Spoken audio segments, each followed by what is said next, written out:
यस्यांकी च विभाति भूधरसुता देवापगामस्तके भाले बालविधुर्गले च गरलम् यस्योरसि व्यालरा सोऽयं भूतिविभूषणः सुरवरः सर्वाधिपः सर्वदा शर्वः सर्वगतः शिवः शशिनिभः श्रीशङ्करः पातु माम्। प्रसन्नतां यानगताभिषेकतः तथा नमम्ले वनवासदुःखतः मुखाम्बुजश्रीरघुनन्दनस्य मे सदास्तु सा मञ्जुलमङ्गलप्रदा। नीलाम्बुजश्यामलकोमलाङ्गम् सीता समारोपितवामभागम् आडं महासायकचारुचापम् नमामि रामं रघुवंशनाथं नमामि रामं रघुवंशनाथं नमामि रामं रघुवंशनाथं। कथा के 5वें दिवस आप सबका स्वागत है, अभिनंदन है। भगवान की बहुत कृपा है कि हम सब बीते 4 दिनों में खूब आनंद अनुभव किए हैं और अब इस कथा सत्र में आज को लेके 3 दिवस और शेष है। कल की कथा में हम सबने श्रवण किया भगवान श्री राम वनवास के क्रम में तमसा नदी के तट पर पहुंचते हैं। जब सब लोग शयन कर जाते हैं, सब लोग मतलब उनके साथ बहुत सारे लोग अयोध्या से वनवास के क्रम में चल के पीछे पीछे राम जी के तमसा नदी के तट तक आ गए थे। भगवान विचार करते हैं अगर हम इन्हें अपने से दूर नहीं करेंगे तो जहां भी जाएंगे वहां वनवास की स्थिति नहीं, एक नए नगर बनने की स्थिति बन जाएगी। जब सब लोग शयन करने लगते हैं तो सुमंत्र जी से कहते हैं, राम जी की है सुमंत्र जी, आप जो रथ लेके आए हैं उस पर हमें बैठा करके यहाँ से दूर लेके चलिए और इस तरह से रथ चलाइए ताकि कोई रथ के चिन्ह को आधार बना के हम तक न पहुंच सके। भगवान की आज्ञा पा करके सुमंत्र जी रथ पर बिठा कर राम लक्ष्मण सीता मैया को रथ चलाना आरंभ करते हैं। आड़ा तिरछा और चलते चलते श्रृंगवेरपुर पहुंच जाते हैं। प्रयागराज में गंगा जी का किनारा है, थोड़ी दूरी पर जो गंगा जी का स्थान है वहां श्रृंगवेरपुर नाम का एक जगह है। भगवान वहां उतरते हैं, गंगा मैया को प्रणाम करते हैं, गंगा मैया में स्नान करते हैं, पूजन करते हैं, ध्यान करते हैं। यह खबर जैसे ही निषाद राज गुह्य को पता चला है, वह अपने कुटुंबी जन के साथ आते हैं, भगवान को प्रणाम करते हैं। भगवान को तपस्वी वेश में देख करके बहुत अचंभित होते हैं। वो कहते हैं कि आप इस रूप में वन में क्यों घूम रहे हैं? जब निषाद राज को मालूम चलता है कि प्रभु वनवासी हो गए हैं, उनको वनवास दिया गया है, तो कहते हैं हे नाथ आप हमारे नगर में रहिए, हम आपको कोई कष्ट नहीं होने देंगे। भगवान कहते हैं वनवास मुझे मिला है, नगरवास नहीं, इसलिए हम तो वन में ही रहेंगे। अपने हाथों से निषाद राज भगवान के लिए एक सुंदर सी चटाई बनाते हैं। जो कुछ उनके पास उपलब्ध है, फल मूल आदि वो लेकर के आए होते हैं, भगवान उसका भोग लगाते हैं। बातचीत करते करते रात्रि हो जाती है, भगवान शयन करने लगते हैं। चंद्रमा की रोशनी उनके मुखमंडल पर पड़ती है। निषाद राज दूर बैठ करके भगवान के उस स्थिति को देख रहे हैं। जब भगवान सोए हैं, लक्ष्मण जी जग करके भगवान की रक्षा कर रहे हैं। निषाद भगवान के स्थिति को देख करके रोने लगते हैं, उनके आंखों से अश्रु निकल जाता है। सोवत प्रभु निहारी निषादु, भयों प्रेम बस हृदय विषादु। तनु पुलकित जललोचन बहई, बचन सप्रेम लखन सन कहई। भगवान को देख करके निषाद राज भाव में ऐसे भर जाते हैं कि भावुक हो जाते हैं, रुदन करने लगते हैं। वो याद करते हैं राम जी के अपने भवन के दृश्य को। कभी कभी जब शिकार करने जाते हैं भगवान, निषाद मिल जाते हैं, तो वापस आते समय निषाद को प्रभु श्री राम जी अपने भवन में ले आते हैं, अपने साथ भोजन कराते हैं, अपना घर दिखाते हैं, अपने घर में उनको रखते हैं। तो निषाद को याद आता है कि भगवान जिस शयन पर विश्राम करते हैं, जिस आसन पर शयन करते हैं, शयन आसन पर जहाँ विश्राम करते हैं प्रभु, वो इतना नरम है कि जैसे दूध का फेन होता है, इतना नरम। अब आप इसको विवेक से समझिएगा। एकदम दूध के फेन कहने का मतलब अत्यधिक मुलायम। आज जो भगवान इतने कठोर ये चटाई पे शयन कर रहे हैं। हे कैकेयी, आपने ये बहुत गलत किया भगवान के साथ। जिस समय भगवान को सुख पूर्वक जीवन चाहिए था, ऐसे में आपने भगवान को वनवासी बना दिया। निषाद दुख के स्थिति में लगातार डूबते जा रहे हैं। उनकी स्थिति देख करके लक्ष्मण जी निषाद के निकट आते हैं, कहते हैं निषाद जी, आप जिन्हें देख करके दुखी हो रहे हैं वो परब्रह्म है, साधारण मनुष्य नहीं है, वो तो लीला कर रहे हैं। और जिस दुख से आप विचलित हो रहे हैं, उस दुख का स्वरूप क्या है वो जानिए, समझिए। लक्ष्मण जी बहुत सुंदर बात कहते हैं। बोले लखन मधुर मृदु बानी, बोले लखन मधुर मृदु बानी, ज्ञान विराग भगति रस सानी। बोले लखन मधुर मृदु बानी, ज्ञान विराग भगति रस सानी। काहु न को सुख दुख कर दाता, काहु न को सुख दुख कर दाता, निज जगत करमा भोग सब भाता।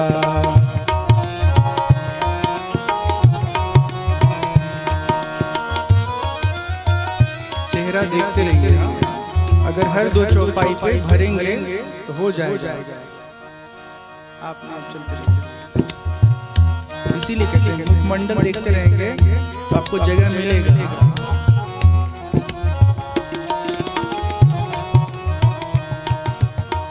जोग वियोग भोग भल मंदा, हिन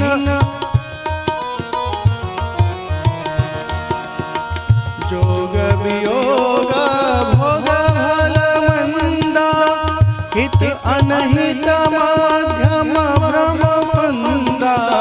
जन्म मरण जहाँ लगी जग जालू, संपत्ति विपत्ति करम अरुकालू।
पूर परिवार सरगुण रघु जहाँ लगी व्यवहारू देखिय सुनी मुनिया मन माही मोह मूल परमार रघुनाही जय सिया राम जय जय सिया राम जय सिया राम जय जय सिया राम जय सिया राम जय जय सिया राम जय सिया राम जय जय सिया राम सपने होई भिखारिन पा रंगु नानापति होई सपने होई भिखारिन पा रंग नानापति होई जागेला हुन हानि कछु तिमित पंच जीजो जय सिया राम जय जय सिया राम जय सिया राम जय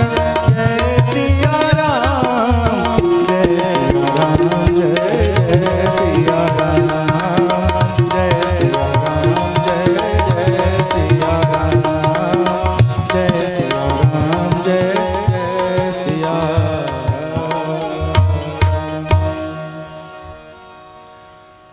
लक्ष्मण जी बहुत सुंदर बात बताते हैं। हम सबको ये बात अपने हृदय में अपने मस्तिष्क में बैठा के रखना होगा।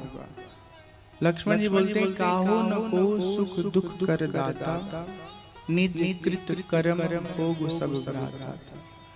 कोई दूसरा सुख दुख देने वाला नहीं है। हम सबका जो अपना कर्म है ना वर्तमान का या कुछ हफ्ता पहले वाला या कुछ साल पहले वाला या पिछले जन्म वाला वही कर्मवा हमको एक परिस्थिति देती है जिसमें या तो सुख होता है या दुख होता है या फिर दोनों होता है।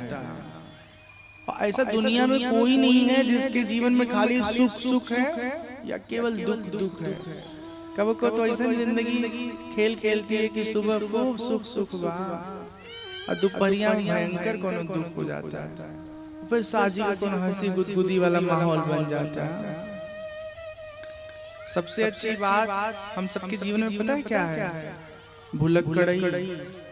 हाँ, एक बार कल्पना करके देखिए कि यदि हमें भूलने की शक्ति न मिली होती तो हालत कैसी होती? अगर हंसी आवत तो आदमी हंसते रह जाते,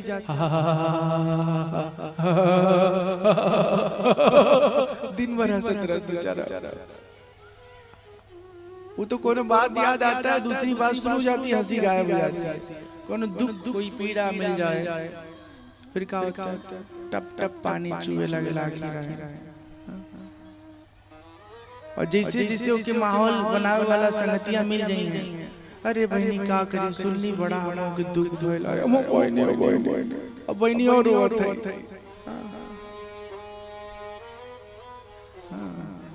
तब तक उसी में कोई आता है, बात बदल देता है, फिर जो भाव का उद्रेक है वो शांत हो जाता है, उसकी प्रकृति बदल जाती है।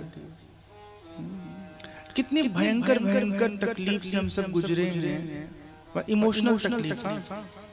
और स्थिति ऐसी लगती है कि कैसे आगे जीवन जिया जाएगा, लेकिन भुलक्कड़ई जो हमन के भीतर बाटे ना, वो समझा कि जिंदगी जिए खातिर ऑक्सीजन है।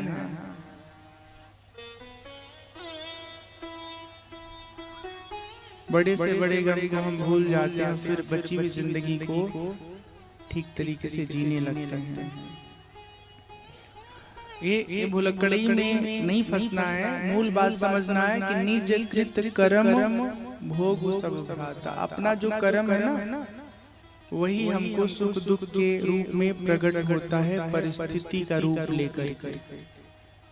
तो कर्म हमेशा अच्छा रखिएगा, हमेशा अच्छा रखिएगा। लक्ष्मण जी कहते हैं जोग वियोग भोग भल मंदा हित अनहित मध्यम भ्रम भ्रंदा। चाहे मिलना हो या किसी से बिछोड़ना हो, भली बुरी स्थिति का आना जाना हो, सुख का मिलना हो या दुख का मिलना हो, किसी से मित्र होना हो, मित्रवत होना हो या किसी का शत्रु बन जाना हो, ये सब जगत के भीतर घटने वाले ऐसे घटनाक्रम है जिससे हर कोई जूझता ही रहता है, बच नहीं पाता। जो ने संगतिया से बहुत प्यार बा, दोस्ती बा, वही से झगड़ा हो जाला। शुरू में इतना प्रेम रहे कि बगलिए में घर बनौले खरीद के भाई हम तोर संगे रहा, और करे बाद 2-4 साल बाद ऐसा बवाल भाई, इमोशनल बवाल कि ताका नहीं भाई, संगतिया से छोड़ा ननद भौजाई के घर अगले बगले रहेला, बवाल हो जाला। एक बात और जान लीजिए कि कभी कभी ना ये जो गलत फहमियों के कारण हमारे जीवन में खटास आ जाता है, संबंध बेकार हो जाता है, उसको दूर करने की हम चाहे कितनी कोशिश करें वो उस समय नहीं होगा, लेकिन कुछ समय के बीतने के बाद अपने आप ठीक भी हो जाता है। बस व्यक्ति को ईमानदारी से इस बात के लिए तैयार रहना चाहिए कि जब हमें मालूम चल जाए ठीक तरीके से कि गलती सामने वाले की नहीं है, गलती अपनी है या गलती गलत फहमी की है, तो करे बाद भी मुंह फुला के सुरसा नहीं बने रहना है। समझ में आ जाए कि कोई गलत फहमी के कारण हम दोनों में झगड़ा हो गया, मतभेद हो गया, तो तुरंत ए सखी ए सखा, अरे मर्दे गलत फहमिया में सब गड़बड़ हो गई, हमें पता चला द्वार गलती ना हुआ, चला वो बेटे चाय पियल जा, कहानी खत्म। जब तक जीवन है तब तक ये सब चलता रहेगा, इससे पूरी तरह कोई बच नहीं पाता है। लक्ष्मण जी कहते हैं संसार के व्यवहार में जब लोग फंस जाते हैं ना, मत फंसिए, ये ठीक ऐसे ही है जैसे सपने में कोई साधारण व्यक्ति सोया और सपना देख रहा है कि हम गोरखपुर के राजा हो गए, और यहाँ के जो बहुत बड़का बाटे, वो सपना देखा था कि ये भगवान ई का हो गया, ठीक है ना, हमारी सारी धन संपत्ति खराब हो गई, आग लग गया, अब रो रहा है बेचारा। अब जब जगेगा तो बताइए क्या स्थिति बनेगी। वो जो सच में राजा है सपना में अपने आप को भिखारी रूप में देख लिया, या उसकी संपत्ति नष्ट हो गई, आग लग गया, बर्बाद हो गई उसकी सारी जमा पूंजी, जगह तो उसकी संपत्ति पुनः वैसे के वैसे मिलेगी। और जो आदमी गरीब था, निर्धन था, वो सपने में राजा बन गया, अब कह रहे हमारा राजपाट कहाँ है गोरखपुर के लोगों, अरे हम राजा बन गए, सबको मार के कूट के भरता बना दिए लोग, पगला गए बड़ा राजा बने चला। ठीक है, तो जिस तरह स्वप्न में होने वाली घटनाओं का जगने के बाद उसका असर हमारे जीवन पर नहीं पड़ता है, वैसे ही जब हम मोह निशा से जग जाते हैं ना, जीवन में खुद को जान लेते हैं, संसार के स्वरूप को जान लेते हैं, परमात्मा को जान लेते हैं, जीवन के उद्देश्य को समझ लेते हैं, तो इस संसार में जो कुछ भी चल रहा है उसमें हम प्रभावित नहीं होते, हम आराम से अपने लक्ष्य की ओर बढ़ते जाते हैं। लक्ष्य मतलब खुद को जानना, और चाहे आंखों के सामने या मन के भीतर भगवान का अनुभव करना, एक ऐसी स्थिति पा लेना जहाँ पर कोई विषय, कोई व्यक्ति, कोई वस्तु हमको अपनी ओर खींच न पाए। जिस समय ये स्थिति साधक की हो जाती है, उस समय उसे दुनिया में कोई भी व्यक्ति, कोई भी चीज कमजोर नहीं कर पाता। अब ये सब बहुत महत्वपूर्ण विषय सुनने को मिलेगा, और बोला जाए तो बहुत देर तक बातें समझाई जा सकती है, लेकिन सब हमारे वहाँ समझदार लोग बैठे हैं, इसलिए हम सूत्रबद्ध बातें करेंगे छोटे छोटे अंश में। उतर गया? हाँ, तो फिर ऐसे मत करिए, कथा जब चलेगा भजन के क्रम में तो आप जाइएगा कि तबला वाले महापुरुष लोगों का स्टाइल रहता है, मिजाज बनाते रहते हैं लोग, तो आपकी कोई गलती नहीं है, ये आपकी परंपरा में आपको प्राप्त है। ठीक है,